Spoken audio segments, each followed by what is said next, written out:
These tires are very old. Like Far Cry. However, it's not that difficult.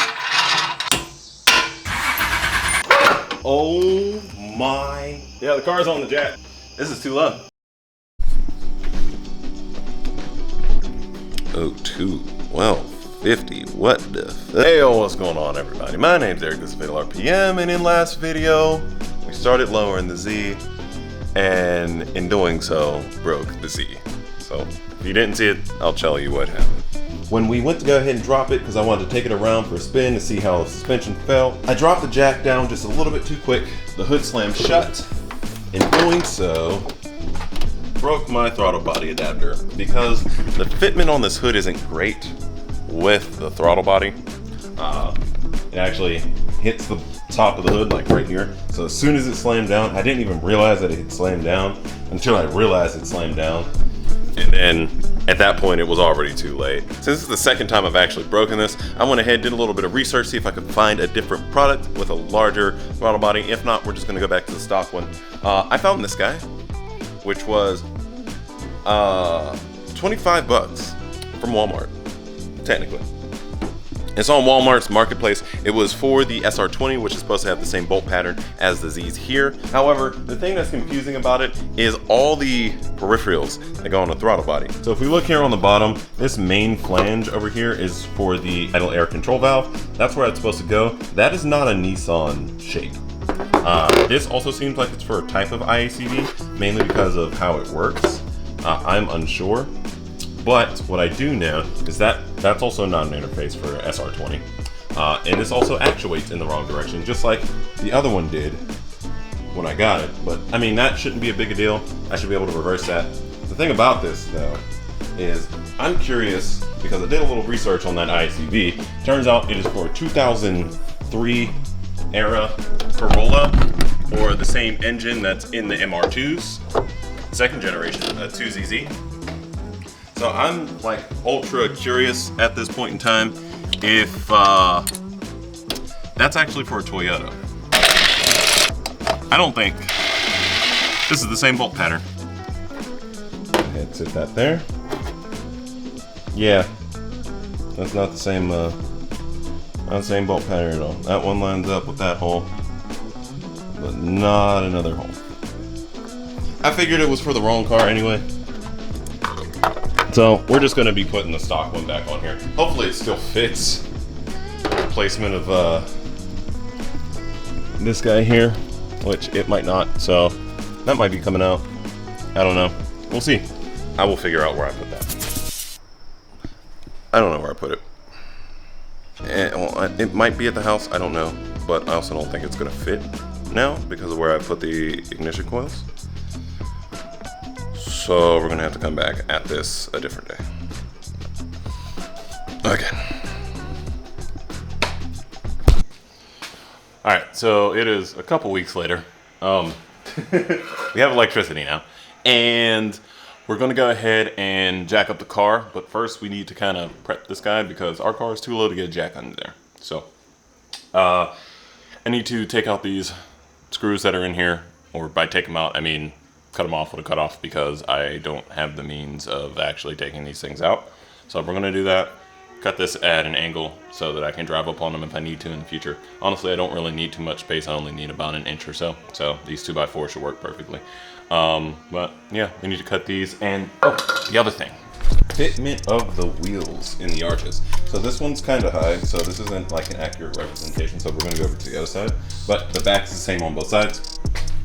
We can see that the wheels are just about 2 inches, 2.5 inches away from being flush. In the rear, up front, this is with the current camber setup, that's about 2 inches up front. So if we look straight down, you can see it's like basically right on that 2-inch mark. So I went ahead and I got us some spacers. We're gonna go out by 1 inch up front, 2 inches in the back. I had to get another set.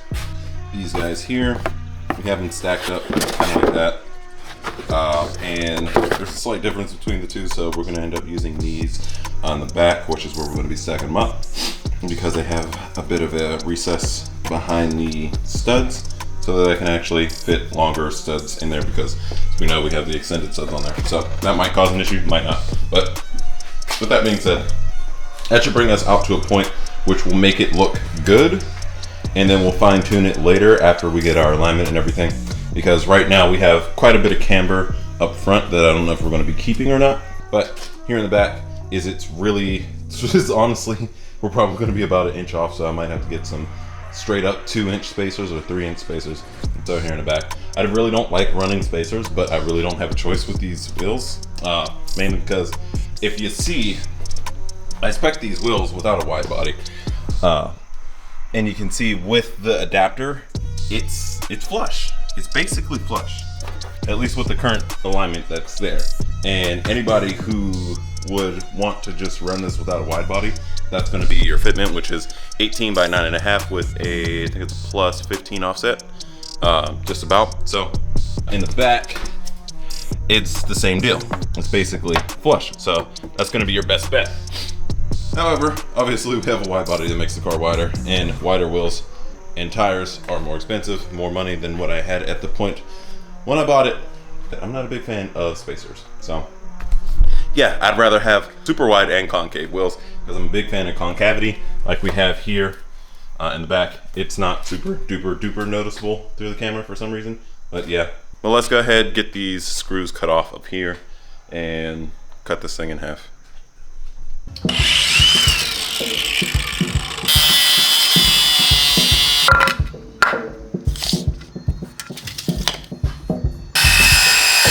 Flip this over, like, go. Got 2 blocks. As long as they don't slide, we'll be all right. It's very possible.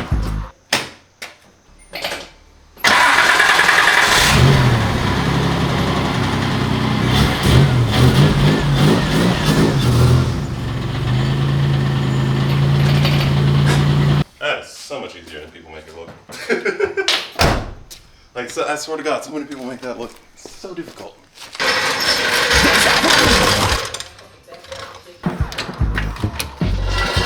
Range Rover seriously trash.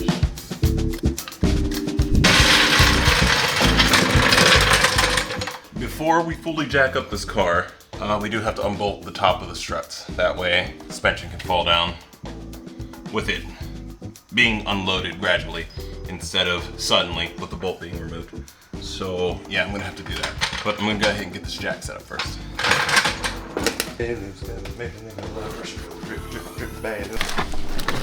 This is what we're working with here once we get it off. So right under this cover is this guy here. So you would pop that out, and you can see the access to the bolts that we need to get to is not great, but they're there. So we need to go ahead and pop this off, take off these 3 bolts, 1, 2, 3 for some reason, and then we can go ahead and pull that out. So yeah, we just need to do that over here too. Alternatively, you can take out the whole plastic, take out 2 bolts or 2 screws, since they technically have Phillips on top. What is a bolt considered that has a Phillips and a hex? I don't actually know, but you can take those screw bolt hermaphrodites out, 2 of them, and just get to it with an impact.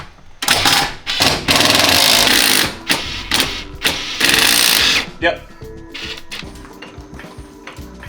And the struts have been removed, so we'll just basically staying on the ground because of the springs. Now the only thing about this, it's gonna be a pain in the ass to take these wheels off, I'm pretty sure. Oh my God, they're still on the floor. All right, we're probably gonna have to take the struts out first. I say probably, we are gonna have to take the struts out first. Doesn't look too hard. Looks like it's maybe like a 17 on the back. Wrench on the back side. Oh my God, it's inside the wheel. This is very difficult.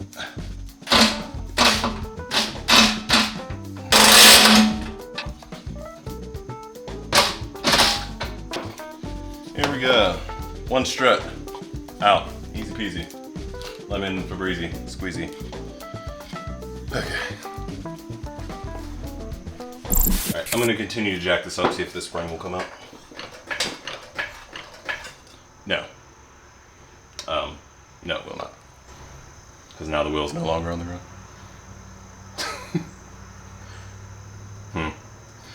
I can compress it with my hand a little bit, which is odd. Okay, need to take the wheel off. Cool.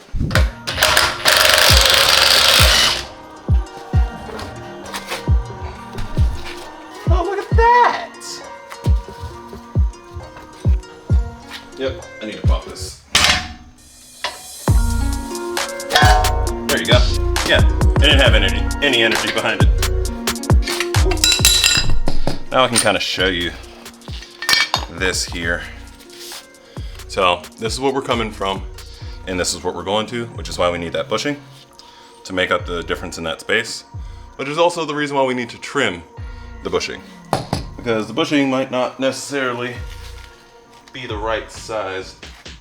It slipped out of this one, so I'm gonna have to find it. And it needs to be like perfectly slotted in there. So we'll go ahead, we'll size this up, and we'll get this all figured out here. All right, so now here's it with the bushing and then usual. So it looks like we need to take off about 1/4 inch.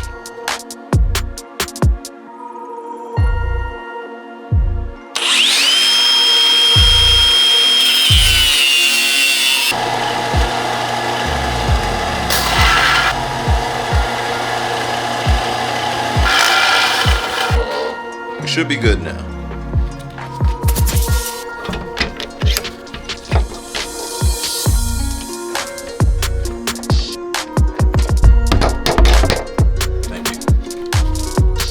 Slide right in.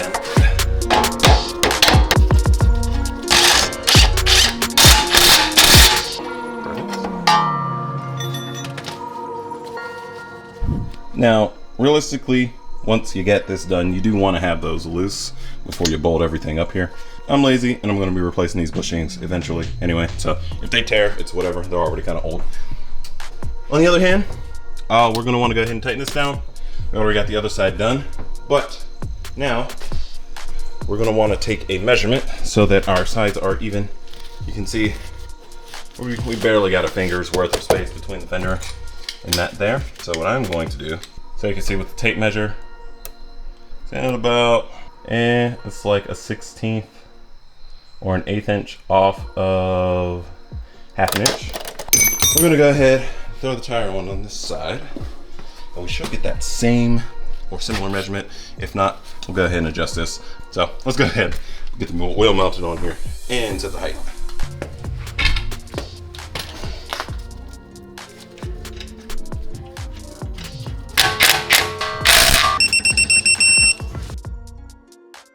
All right, so we got everything installed. My camera keeps dying, but we got our two 1-inch spacers on here.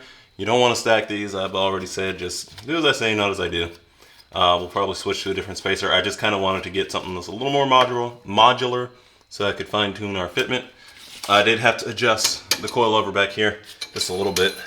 I can test this last one because I'm pretty sure we are where we need to be. I have like no space over here, so that's why I'm kind of struggling. Do my best not to hit the wheel off of the rotor like that. Perfect. So we got able to fit all my hand, pretty much all of my hand up to this knuckle in, just like on the other side. I don't have my calipers, or really just don't feel like measuring it all that much. Let's go ahead and pull this off. Let's tighten that collar down, and then we can bolt the wheel back on.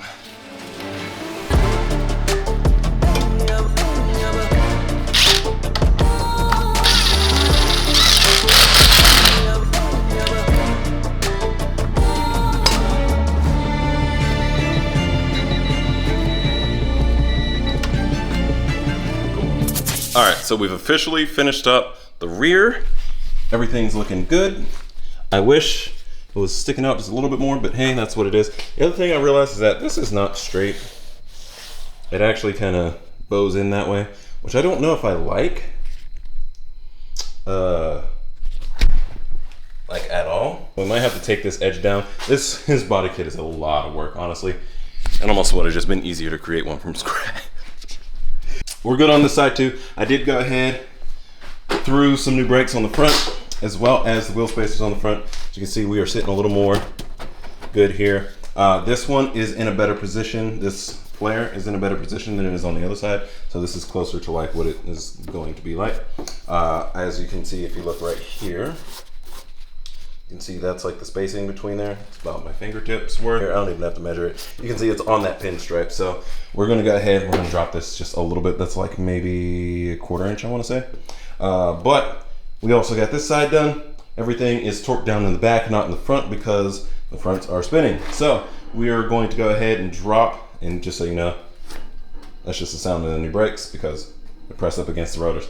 I'm gonna drop the car, and I think it's just a bit too late for me to go ahead and take this around for a test drive. So we're gonna come back when it's actual daylight, because I'm gonna have to put you guys in a place where you can actually see it. But once we go ahead and drop this down, we're gonna see what the car actually looks like on all 4 wheels. And it's new Maxpeedingrods suspension. Don't judge me too hard. We'll see how it is. Honestly, here's the thing. I have no problem with actually replacing this if it's terrible. But if it's not bad, it's gonna stay on here for a minute. Granted, I do think I wanna do air on this car at some point because I don't think I'm gonna be racing this car. So it's mainly gonna be a show-ish car that I drive. So air is gonna be nice, especially with the wide body. It would really be nice. So I might end up getting some springs and switching the air management system from the Beamer over to here, because the Beamer is gonna be the race car. So yeah, I haven't said this yet, but I do want to start doing like circuit or autocross racing. I'm not entirely sure which. It really depends on what's like available in my area. But regardless of which, the car that's going to be the car for the racing is going to be the Beamer. I'm going to show off a little bit with the 996, and this will be my show car here. That's just kind of really gotten this channel started, because I haven't done a whole bunch to any of my cars in the past. This is the first car that I've actually pulled the engine out of, built, and back in there. So it's going to be tuned, it's going to be everything. So still a whole bunch of work to do though, unfortunately. So let's go ahead and drop the car. I digress. That goes down first.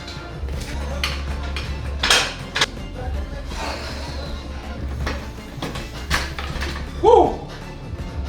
Oh, holy shit. This is love. Actually, uh-oh, that's not good. Oh shit, Jack's stuck under the car. Handle came out. I might actually be able to put this. No, I'm about to be screwed. So like this.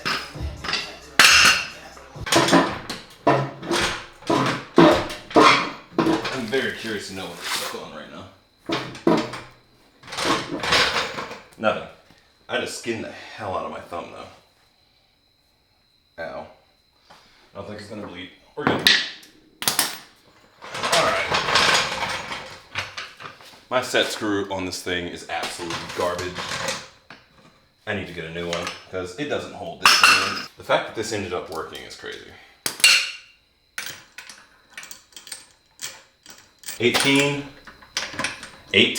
exactly 18. Okay, cool. This car is really low now, like really low now.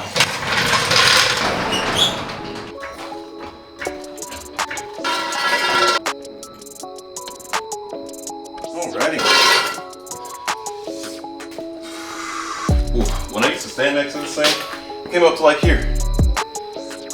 Now I have to actually bend over to grab the door. Holy shit. Oh! Yeah, this is low. Screw it, let's take it up. Now this is gonna be very interesting, but go ahead and see. I do that. Oh, before I even touch my brakes, I need to put that cap back on. Brake fluid cap. That definitely leaked out all over the place. Okay. Put the brakes real quick. There's my pedal.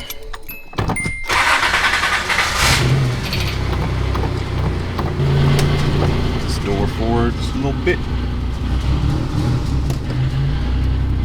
Oh my God! Yeah, this is really low.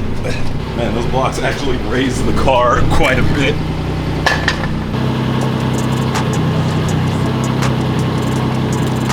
All right, let's definitely get the windows down. Definitely a little stuffy in here.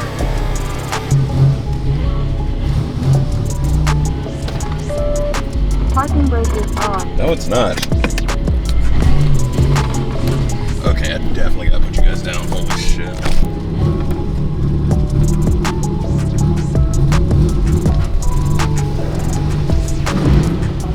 Oh my God. I'm rubbing on everything. Might have to raise the front, unfortunately. Actually, no, we just gotta cut the fenders. That's what we gotta do. Okay.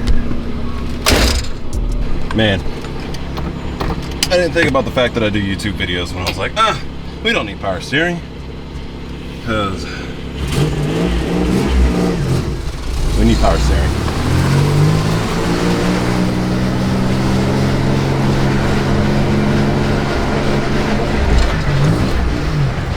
Ooh.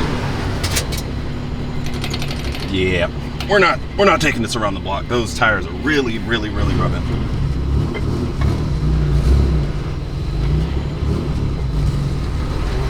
We're taking this right back.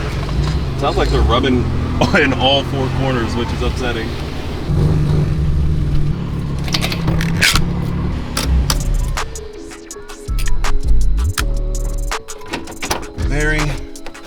Very interesting. All right, yeah, we're rubbing. You can very clearly see that there.